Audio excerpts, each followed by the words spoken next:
G'day everyone, welcome back to another episode of the Good, Bad and Ugly on the channel. In this video today, we're going to be unpacking and reviewing a pretty action-packed round of round 18 of the 2023 AFL season. If you're going to enjoy today's video, make sure to leave a like and subscribe. That'll be heavily appreciated. And let's get straight into it. Rightio, so the first game we had was Thursday night footy. The Swannies finally, the monkeys off the back, they finally do win a close one over the Bulldogs by 2 points at the SCG. This one was really 50-50 after half-time. Both teams were sharing their own strengths towards the contest. The Bulldogs were more of the clearance game, clearance dominance, and around the footy. They did look really strong with the handball chains and moving the ball around the coalface. But where the Swans did really beat the Bulldogs, or how they ended up winning this game, was just purely ball movement.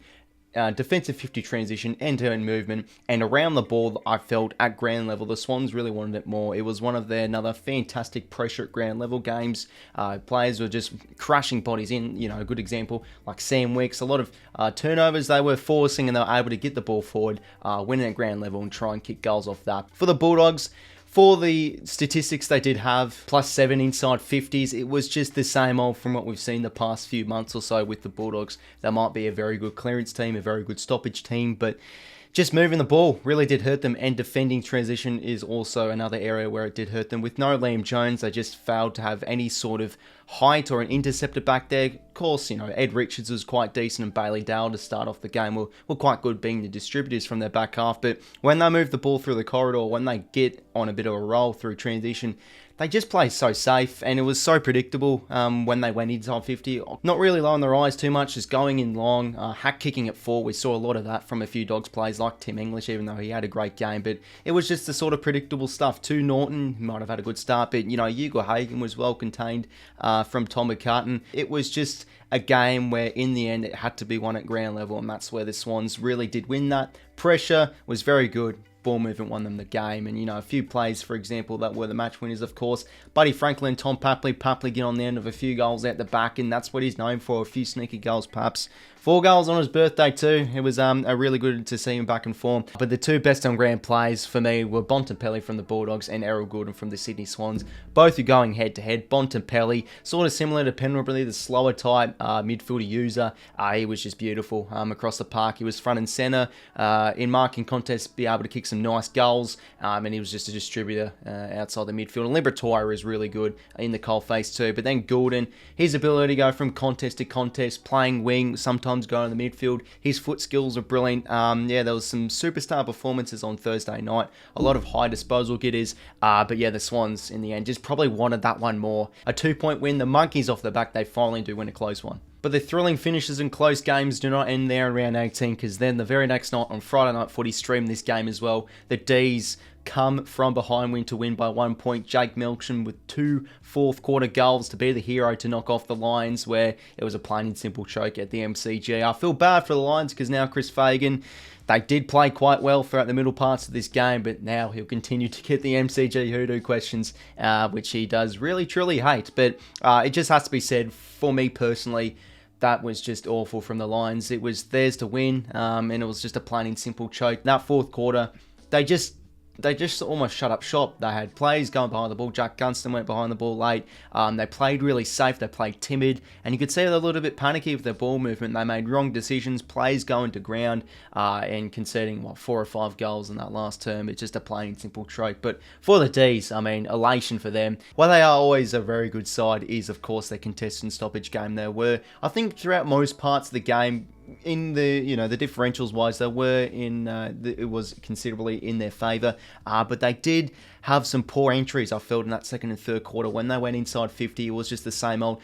The Brisbane Lions defence throughout that middle stage of the game started really tall. I thought Starcevich and Jack Payne and also Andrews were really, really good in the air. They're able to rebound off that.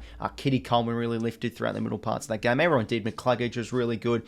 He was able to show a bit of threat down forward. Ashcroft was good at the G as well. Just their forward, they are a very good forward half side the Lions, and when they get on a bit of a roll, they look dangerous, and it was just an onslaught throughout that third quarter. They looked the goods, and really, for me, from what I saw throughout this game, the Lions were just a better team, really it was, but they just can't give up a lead like that. Melbourne were just able to flick the switch. Petrarca forward again. Max Gawn was easily the best on ground. What happens when he's a solo ruck? We've seen it in the past. He's able to dominate. He just really, made 𝐼𝐚𝐭𝐞𝐬 looked like a child. He was taking marks over him. He was barring him in the ruck, and he won that really clutch stoppage where he sort of read the drop zone really good. A lot better than McInerney. He was able to get front position, dish it out, I think, to 𝐼𝐻𝐻𝐿, and he kicked it to 𝐼𝐿𝐶𝐶 for them to kick the winner. So, yeah, it was an absolute beauty from Gawn. Pretty much, yeah, easily the best on ground. Terrific win from the Demons, but it's hard to really look at it. I felt Melbourne. Yes, it was a terrific win, but for me, the Lions, really a game they should have won. Then we move to the Saturday afternoon games where the Pies got a huge win over the Freo Dockers by 46 points. The damage was done in that second term, kicking 10 goals to 2. Absolutely ripping performance again from the Pies. And it's quite simple. They're head and shoulders above any single team in the competition right now. I think there is a bit of a gap between first and second. They do play Port Adelaide away, so I might be totally wrong, where Port Adelaide maybe could bounce back and get a bit of a huge win to try and even things up. But just the way they're playing, they are the clear-cut best team in the competition. And for me, it's sort of their flag to lose, given they are, a Melbourne-based team.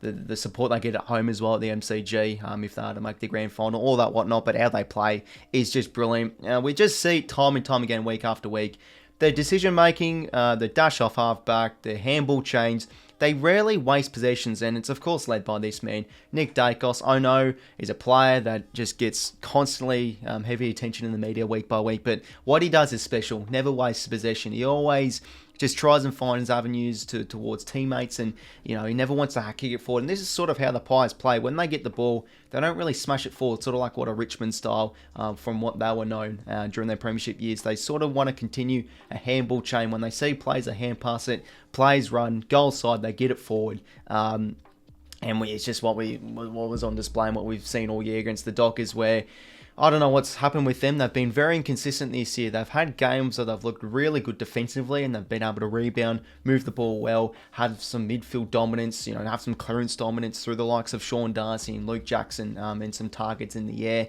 But when they are on the bad end of form, they look terrible. It was just the same old from what we have seen. Inside 50 entries were really bad. They struggled to keep the ball, get the ball out of their defensive half. And yeah, they were just on the receiving end of some just heavy points in that second quarter. But I still felt they were sort of able to keep the Pies at bay for 3 quarters, really. But yeah, the damage was done in that second term. And that's a problem also with Freo. Their inconsistent ball movement. They didn't really have a plan B to try and get a bit of a scoring run going. Sean Darcy going down with injury. Of course, no Sarong. Sarong is really important, I think, in their stoppage game because he's able to get a quick kick forward or get an extracting hand pass out. But yeah, the Pies, this was expected. The Pies were going to win big. It's simple as that. They had their outs. Freo. Josh Daicos as well, 31 touches. He was brilliant. 𝐼𝐻𝐿𝐿, 26. Crisp, sort of like a utility play, can play halfback, can play midfield, kicking a goal as well. It's just their ball movement, their synergy, their chemistry. It's all top notch at the moment. And yeah, they're just flying at the moment. They should be finishing first at the end of the season. I don't know if that's a bold call. They're playing brilliant. The Pies, another convincing win at home. We then move on to the next game, the Suns with a much needed win over the Saints to keep their finals hopes alive. And for me, it was an expected win. We always see with the interim coach when they come in, they do get a bit of a sugar hit. Don't know how long that is going to last, but what I did see is just what we have seen the past few weeks, or really much this year, is their clearance dominance. They are a very good clearance side, the Suns. I think they're number one in the comp, or no, it's the best in their club history of gaining metres from clearance. They just love to smash it forward. They just made St Kilda look very bad, and obviously it's at the expense of St Kilda playing quite bad footy as well. I felt they were really terrible in the contest, but yeah, it's nice to see the Suns really flex their muscle and have a strong win. They probably could have won by a little bit more, given the scoring shots, 8 goals to 3 to 11 goals 11. But when they are on, they move the ball well. I really do feel they have some good rebounding plays. They intercept well. Won the inside 50s by 4, smashed them at clearances by 15. They obviously do have their inconsistent plays, but when they do hit their straps, they're very good, like Jack Lukosius. Kick 4 goals, Miles was an absolute sharpshooter in front of the big sticks. One to name, of course, was Sam Flanders. This guy was expected to have a very big pre-season. He had 33 touches. He looked really dominant, and we know he is a talented player, and he's been in some superb VFL form as well. 𝐻𝐿 I think's an absolute star, and he's such a key player across halfback. He intercepted very well. He's their main distributor. And 𝐷𝐞 back in as well. He had a nice 25 disposal game. So they're getting personnel back. There's a few players in good form. They're a good clearance side. The team not the right off the Suns. I really like their performance, but yeah, the Saints, it has to be said, no one flew the flag for them. It's as simple as that. They had really poor efforts around the stoppage and around the ball. A lot of players walking. The same old again. Inside 50s were really poor. Their ball skills coming out of defence were quite shocking as well. A lot of turnovers. They have very few skillful players in that side. We all know the issues. The midfield is one-paced. And also what I've said the past few weeks, they just can't score. That is a huge issue with them as well. But when we do look at it, and this is sort of what we expected at the start of the year, the list is just not good enough. They have a very young and inexperienced forward line, 𝐵𝐿𝐿𝐼𝐿 and 𝐼𝐻𝐿𝐼𝐻𝐿𝐼. They have no Max King at the moment. They have no Tim Membry either. So it is sort of expected what we are seeing, but the effort is not really good enough. It's just the same old St Kilda we're seeing, and it was another awful display. No one flew the flag. The efforts could have been a lot better. And yeah, if you're a St Kilda fan, you're probably really filthy from what you did this sharp. But of course, for the Suns, it was a much needed win. Then we move on to the next game. A season-defining this one was the Blues with a massive 50-point win over Port Adelaide. The lead is now truly off all the Carlton fans, but it has to be said they're starting to play their sort of strengths from what we saw last year. Stoppage dominance. They are now the #1 ranked team from, I think, scores from stoppages since round 11. It's some sort of statistic, but just their stoppage game is really strong. And on top of that, they were just so good to watch. They moved the ball really well, and they hit dangerous spots inside 50. They lost 𝐸𝐿𝐼𝐻𝐿𝐼 early on, but we saw a man of 𝗏𝐴𝐿𝐼𝐻𝐿𝐼 slot home 4 goals, career high. Jesse Motlop the laid in, kicked I think 4 goals in a quarter. He was brilliant too, but a lot of their role players got to work, and that's a bit of a rare thing to say with when talking about the Blues. But yeah, I think it's just in front of the Marvel Stadium, in front of a packed crowd with Blues fans up and about. They just looked deadly and they looked dangerous, and it felt like right up from minute 1, yeah, they're going to be winning this game of footy. Really good in the midfield. They moved the ball really nicely, and they rebounded really well. I thought they defended quite well as a back six. 𝐻𝐻𝐿𝐼𝐻 was really strong in the air. Port Adelaide really did struggle to hit out their targets, and they just looked really off pace when moving the ball. They did have their difficulties when defending ball movement, and inside 50 𝐻𝐿𝐼𝐻 felt was well beaten, but so was most of their back six. And look, if you do look at their forced changes, they did have 7 with a few omissions and a few injury problems. When Tom Jonas eventually comes back in the side, they look terrible. I think he's been probably one of their worst players quite genuinely when he has come into the side. So there are, of course, a lot of excuses with that. 𝐷𝐻𝐿𝐼𝐻 coming back in from his first game from a long-term injury and all that whatnot. But yeah, maybe it's just a one-off from what we did see with Port Adelaide. They did really have their issues when converting in front of goal. Ollie Lord missed a few opportunities as well. The Blues just looked like the complete better side. They looked like at least a 5-goal better team with how they moved the ball. The pressure at ground level, they just wanted it more. And they were hungry around the footy with getting up forward. 𝐻𝐿𝐼𝐻 was really good. Kicked 3 goals, did really well on 𝐻𝐿𝐼𝐻. Their small forwards and just their role plays around the ground got to work. Pressure elite. And just every goal they kicked, it sounded like the roof was going to just explode, really.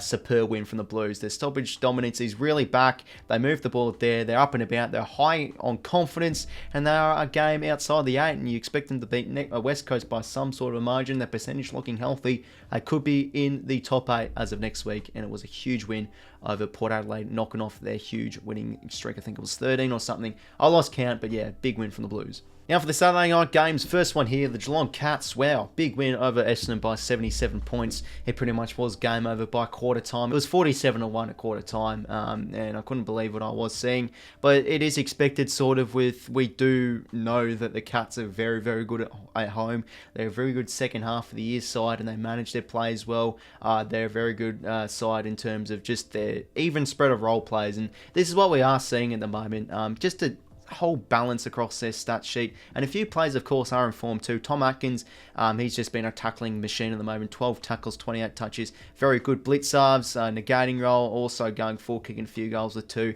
Cameron was pretty quiet, but they just have so many avenues in front of goal. Brian Myers, the assist king, or Brian Messi, or Leo Messi, whatever you want to call him, with all the memes that's been going off on Twitter, with another great game, maybe an All-Australian contention. Close is just always bobbing up with a goal or 2. He's really dangerous inside 50. Dangerfield with a goal as well. Hawkins with another massive game. Jeez, he loves to have big games against Essendon. Kicking a bag of 5. And Stengel from the All-Australian team last year, always dangerous, 3 goals. They just are always such a clean side when going inside 50. And we always see this every year with Geelong. They just are such a classy team, and when they're on at home at 𝐓𝐡𝐞 they look just superb. But yeah, the Dons just looked really weakened in the contest. I felt Zach Merritt was really contained well around the ball and in the stoppage. O'Connor went to him, Blicavs went to him. They were able to negate him quite well and try and limit his distribution out of the midfield. But when we do look at it in retrospect, the Dons are still pretty young and an inexperienced side. They were bottom 4 last year, so performances like this are sort of going to happen. But at the same time, they just really struggled to get the ball out of the defensive half. They had a lot of difficulty defending Geelong's inside 50 ball movement, because they are a very good side. The Cats usually, when they are up and about in that sort of statistic, I think they are sitting in a really good spot, Geelong, and it was just a masterclass they put on Saturday night against the Dons. Then the other Saturday night game, we saw another Giants upset. They've been so good at these this year, and a team that you definitely have to really hop on with how they have been playing as of late. No one really expected them to win this game. Maybe we all thought they would come close, but Adelaide are a great side at home. We do suspect that, or we have seen that, but maybe we are giving them a bit of the benefit of the doubt, because I felt mentally and physically around the ball, they just got a little bit touched up in the end by the Giants, because they're up by 3 goals at 3/4 time. They sort of let the foot off the pedal. But yeah, the Giants has played with dare. They always are known for that. The Orange Tsunami, the ball movement through the corridor, they always like to take the game on, and we saw that right to the death. Toby Green was the match winner, really. He kicked that really much needed goal, and the late goals to 𝐼𝐵𝐵𝐿𝐵 and Josh Fahey. They just generate attacks and moments really well. They have their inconsistencies with scoring, but where they do win the game is just with their back 6. I think they're ranked the #1 defence in the competition as of late. They're defending so well. It's led by Sam Taylor. He's just so important to them. He did a brilliant job on Taylor Walker. He had a few goals early on, the Texan, but after half time, I don't think he had a touch. Taylor was just insane on him. It's simple as that. And they have a few players back there. Connor Idun and Isaac Cumming, I thought, had a really nice game back there as well. 𝐼𝐵𝐵𝐿𝐵 in the fence too. 𝐿𝐴𝐼𝐻𝐿𝐴𝐻𝐿𝐴𝐻𝐿𝐴 in game 200, well done to him. He had a really nice game from halfback. Move the ball with dare. They break even the contest, and they don't really have the biggest household name apart from Toby Green. They have Daniels and they have Bedford and Jesse Hogan, Riccardi, but they just are players that get it done, and they are in some really good form as well. But yeah, their ball movement really won them this game. I just love the way that the Giants are going out. They're a hard-nosed side. They're a very good pressure team as well.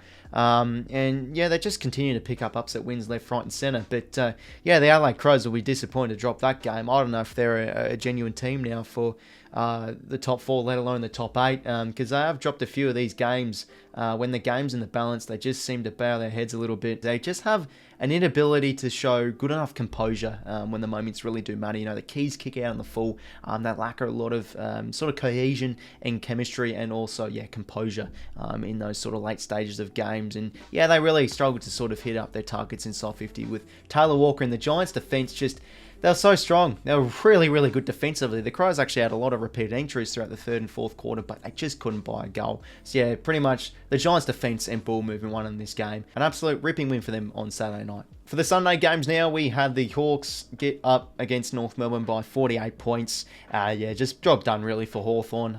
There's not really too much to be said about this. I thought this was a really, really scrappy game. The Hawks start off this game kicking terribly inaccurate. I think it was like 3 goals 12 throughout a period of this game. But yeah, it is good to see a few players really flex their muscles. I was interested to see what North Melbourne did do to a few of their players. Jack Ziebell and Eddie Ford went to James Sicily to try and negate them a bit. But we are really starting to see a few stars in their midfield. Jai Newcomb's been underrated for the Hawks, I feel, this year. 33 touches, aiming across the wings, been in really good form. His ball movement, I felt, really good inside 50. Warple, 32 and a goal. Connor Nash. Their young midfield is putting up impressive numbers. Josh Ward, 28 touches. Will Day, really good as well. Dylan Moore's been a little bit up and down this year, but he gathered plenty of the footy. Connor McDonald, 27 a goal. A few of the young players, I feel like, are putting in some good performances. But, you know, against North Melbourne, it sort of is expected. I felt North, it's just the same old, really. They had the inability to score. Their ball movement was pretty mediocre. And it's just the old-fashioned bottom four clash, really. The skills were quite subpar when moving the ball. There was a lot of turnovers involved. Harry Sheasel started off the game really well, but then did get negated quite well from McGuinness and a few other players in that Hawks lineup. Mitch Lewis had a good game, 3 goals. Bruce was great as well. But yeah, inside 50, they did really do the damage, the Hawks. And yeah, much needed win. And a few goals late for them to get a nice, comfortable one by 48 points. And the final game of the round saw the Tigers get a much needed win over the Eagles. Pretty much expected a comfortable win in the end by 38 points. A lot of people expected this one to be a bit more of a margin, given how the Tigers have been going, you know, in general the last few months or so. And, you know, the Eagles have been quite a terrible side across the whole span of this year. But, yeah, the Eagles at home, I feel like past few games against Collingwood and against St Kilda, they have been a team where you've got to really break them down throughout full quarter period. And I feel like, as of late as well, the Eagles, they've played some decent patches. They haven't really let up for a full quarter performance. Yeah, you know, of course, they do let their guard slip and concede 3 or 4 goals as the Tigers are able to do so. But yeah, I felt in the contest that their pressure as of late has been considerably a lot better, especially around the footy as well. Felt Letourneau off the turnover. They kicked a few goals and locked the ball in their forward half for a little bit. But yeah, it was expected for Richmond to really flex their muscle and get a comfortable win here. Taranto, another really good game. Thought Soldo in the ruck with 𝐼𝐴𝐴 was out. He had a nice game against Bailey Williams, who has been hard to beat throughout multiple areas of this season. 41 hitouts. He really did fill up his stat sheet. And also Daniel Rioli's dash off halfback. Probably he maybe gets the 3 votes. I thought he was really good with moving the ball. You know, Hop had some really good moments in the third term. Dusty Martin, Shea Bolton continue to show their class in front of goal. A little bit inaccurate, the both of them. And especially the Tigers in general. They've had a few games this year where they've been very inaccurate in front of goals. But yeah, as expected, you know, their ball movement eventually did wear and tear the Eagles' offence, and off the turnover, I thought they were really good. And yeah, convincing win in the end by 38 points. And also a special shout out to Noel Bolter, because I thought that was probably his best game this season he has played. He started off the year very inconsistent, but now he's really hitting the straps as potentially one of the young premier key defenders in the competition. His intercept defending was superb against the Eagles on Sunday afternoon. So everyone, that was a pretty lengthy but yeah, in-depth and a lot to talk about through round 18 of another good, bad and ugly episode of the 2023 AFL season. Make sure to leave a like and subscribe if you went on to enjoy. The subscribers have been ticking over as of late, so I'm really appreciating yeah, the support. And yeah, the support in these videos have been really good too. So yeah, really happy. Oh, it's just enjoy, you know, sitting back and just chewing the fat about the footy each weekend. So no, it was another ripping round of footy, and yeah, that's pretty much it from me. As I will say again, make sure to like and subscribe if you want to enjoy, and until next time, I'll talk to you later. See you later, fellas.